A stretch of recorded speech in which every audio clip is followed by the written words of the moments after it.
Hello, CHistrue here. Today we're going to prove that given a circle and given the diameter through the circle, the diameter and any point along the circumference of the circle will form a right triangle. That is a fixture of geometry, one of the staple truths of geometry.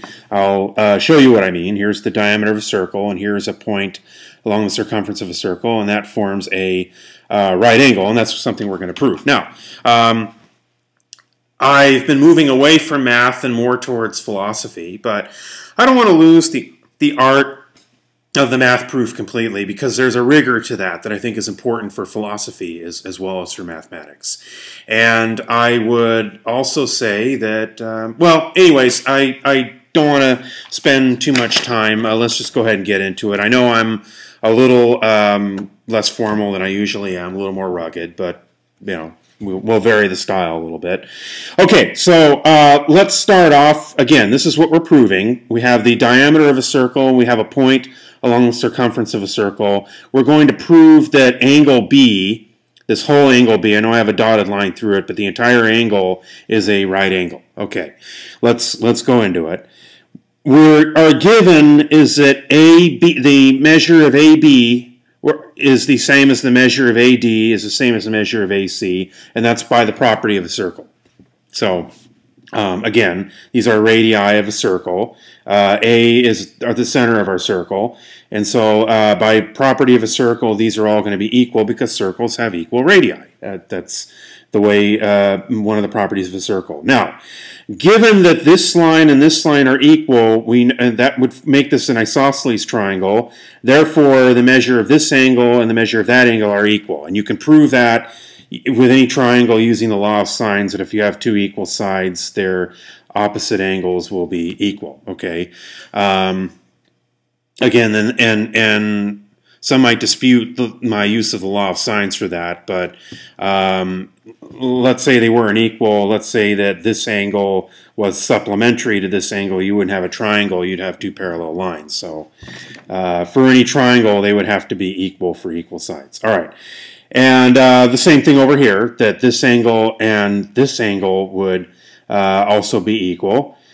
Now, I will assert that the measure of angle D plus the measure of angle ABD plus the measure of angle C plus the measure of angle ABC will be equal to 180. You'll notice what you're really saying is that angle D plus all of angle B plus all of angle C is equal to 180.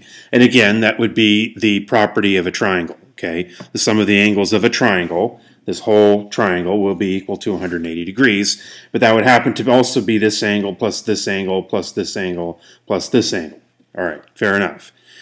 Now, through substitution, you would then say 2 times the measure of angle ABD plus 2 times the measure of angle ABC is equal to 180, and that's established from the equality that we have here. We can just substitute in. Okay.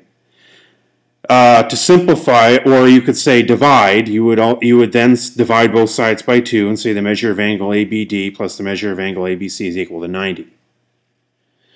Now, that's ABD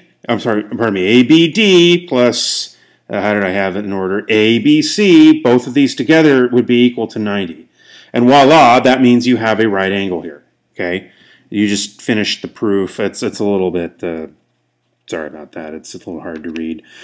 So the measure of angle, let's see, DBC, or you could say the measure of angle B would be equal to 90. So DBC is a right angle, and DBC is just the same as this whole angle B. Now, I know what you're saying. You're saying CHistrue. You haven't done math videos in a while, and I think that you're going a little bit brain poopy on us. So I'll show you yet a harder proof. Okay, this one is going to impress you. Okay, all right. Plus, it's got lots of pretty colors on it. Okay, so I have the same thing, DBC, and I have again the equivalence of the radii of the circle. But I've also introduced draw line segments AE and AF such that BE, this line segment, is equivalent to EC, and such that DF is equivalent to FB. Okay, so some of you can see where I'm heading with this. I put right angles on that, but I think I'm going to have to prove that to you. Now, I should make this AEB. Let's move that thing out of the way here so I have a better. There we go. Okay, AEB is that triangle is equivalent to triangle AEC. They're exactly congruent by side, side, side. Okay, so I have side, same side, equivalent two sides, and then this is spliced into two equal sides. So these are exactly congruent triangles. Same with these two. Okay, by the same method. Hence, this angle and this angle would have to be equivalent by the corresponding angles of congruent triangles. So this angle and this angle have to be equivalent. So notice I have them marked as being equivalent angles.